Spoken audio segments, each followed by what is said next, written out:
होगा। खास नियम कहने का मतलब यह होता है कि कोई प्रकाश किरणपुंज किसी चिकनी चमकीली सतह पर आएगा, फिर परावर्तन के बाद किसी खास नियम को पालन करते हुए उसी माध्यम में लौट जाएगा, तो उसे हम प्रकाश के परावर्तन के नियम कहते हैं। लेकिन अगर परावर्तन तो कई जगह होता है, एक रुखरा जगह पर भी होता है, चिकनी सतह पर भी होता है, यानी टेढ़े मेढ़े जगह पर, यानी कि प्रकाश यानी कि सूरज से निकलने वाले अनेक प्रकार के किरणों, सूरज है, सूरज से निकलने वाले अनेक प्रकार के किरणों, लाखों अरब खरबों किरणों जो होता है अनेक दिशाओं में जाता है, जो अनेक प्रकार के परावर्तन होते हैं। परावर्तन भी होते हैं, अपवर्तन भी होता है, लेकिन हम यहाँ पर परावर्तन पढ़ रहे हैं। तो परावर्तन कहने का मतलब कैसा, अनेक प्रकार की किरणें निकलती है जो किसी सतह पर पड़ करके इसको क्या करती है, परिवर्तित करती है। परिवर्तित कई तरीक़ा से होता है। परिवर्तन कहने का मतलब यह होता है कि अगर एक किरण इधर से आई, इधर से निकल गई, फिर इधर से आई, इधर से निकल गई, फिर इधर से आई, इधर से निकल गई, इस तरीके से परिवर्तन ही है। लेकिन इसे हम परिवर्तन के नियम नहीं करेंगे। परिवर्तन के नियम क्या होता है, यानी कि कोई किरण है, मान लो कि अनंत से आती हुई प्रकाश किरणें किसी चिकनी या चमकीली सतह पर पड़ने के बाद एक खास नियम का पालन करते हुए उसी माध्यम में लौटती है, तो उससे हम प्रकाश के परिवर्तन के नियम कहते हैं।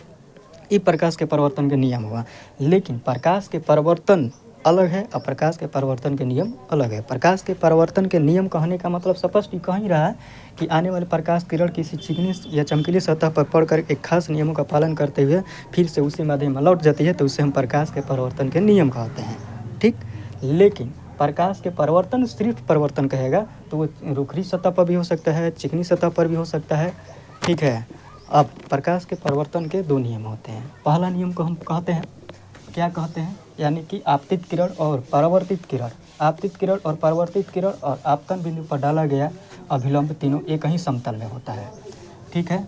समझते हैं किस तरीक़ा से। अब इसका कितने नियम होते हैं, दो नियम होते हैं।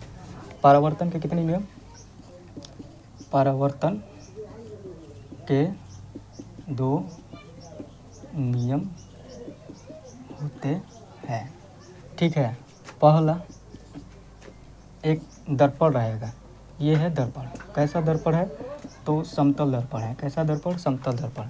इसे हम समतल दर्पण कहते हैं। ठीक है। और ये जो किरण आएगा, कोई किरण है इधर से आ रही है, मान लेते हैं अनंत से आने वाली किरण है, कोई प्रकाश किरण है जो आ रही है। ठीक है। आने वाली किरण यानी कि दर्पण पर पड़ने वाली किरण को आपतित किरण और दर्पण से निकलने वाली किरण को परावर्तित किरण कहते हैं। और जिस बिंदु पर वो पड़ता है, जिस बिंदु पर आने वाली किरण और जिस बिंदु से निकलने वाली किरण एक बिंदु पर, खास बिंदु पर पड़ती है, उस बिंदु को हम लोग आपतन बिंदु यानी ओ से डिनोट करते हैं। इसे क्या कहते हैं, आपतन बिंदु कहते हैं। ठीक। आपतन बिंदु कहते हैं। और इससे हम लोग आपतित किरण कहते हैं। ठीक है। और इसे हम लोग परावर्तित किरण कहते हैं। ठीक है। अब ये है समतल दर्पण जो पीछे की ओर कलाई किया हुआ है, और इस पर एक अभिलंब डालते हैं। वास्तव में अभिलंब होता नहीं है, लेकिन हम अपने से डालते हैं। नियम कहता है, नियम क्या कहता है कि आपतित किरण और परावर्तित किरण के बीच में डाला गया अभिलंब, यानी कि एक ही बिंदु पर होता है, एक ही तल में होता है। वास्तव में यहाँ पर कोई अभिलंब होता नहीं है, बस खाली इस नियम को पालन करने के लिए हम यहाँ पर अभिलंब लगाते हैं। अब बस इतना ही नहीं है, इसमें और चीज़ है। ये इसको हम कहते हैं आपतन कोण, जिसे आई से डिनोट करते हैं। ऐसे हम बोलते हैं परावर्तन कोण, जिसे हम लोग आर से डिनोट करते हैं। रिफ्लेक्शन एंगल और इंटीरियर एंगल। ठीक है। तो कहने का मतलब यह है, आपतन कोण किसे कहेंगे, यानी कि आपतित किरण। इसको याद करने की ज़रूरत नहीं है, बस फिगर, ये वाला फिगर याद रहेगा, सारा चीज़ याद हो जाएगा। हालांकि 1 नंबर 2 नंबर में पूछता रहता है कि आपतित किरण और अभिलंब के बीच बाना कोण को क्या कहते हैं। तो आपतित किरण और अभिलंब के बीच बाने कोण को हम लोग आपतन कोण कहते हैं।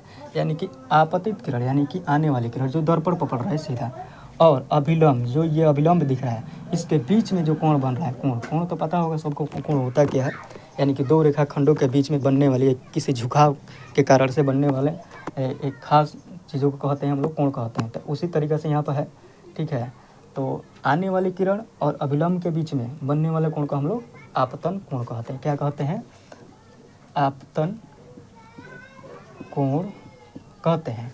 और परावर्तित किरण और अभिलंब के बीच में बनने वाले कोण को हम लोग बोलते हैं परावर्तन कोण कहते हैं। ठीक है, बस इससे इतना ही क्वेश्चन बन सकता है। और दूसरा नियम यह कहता है, दूसरा नियम क्या है? दूसरा नियम है कि कोण आई जो होता है कोण आर के बराबर होता है। कोण आई क्या है?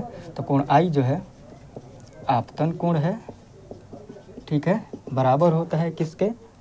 कोण आर के, यानी कि परावर्तन कोण के, परावर्तन कोण के। ठीक है, परावर्तन कोण के।